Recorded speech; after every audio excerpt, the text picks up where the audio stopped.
It's not only the numbers, it's family, it's life, it's every day, giving joy, giving hope to family to see their little one,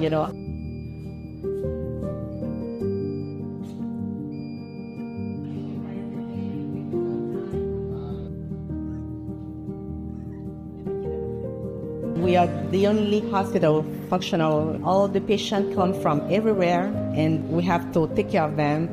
Where else they will go? If this child needs care, it might die tonight.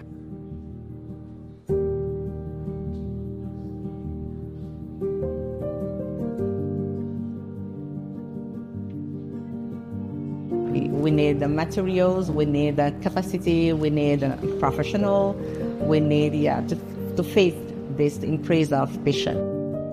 We are giving care with heart, with what we have, and I think that we are doing what we can to do our best because it's a fight every single day.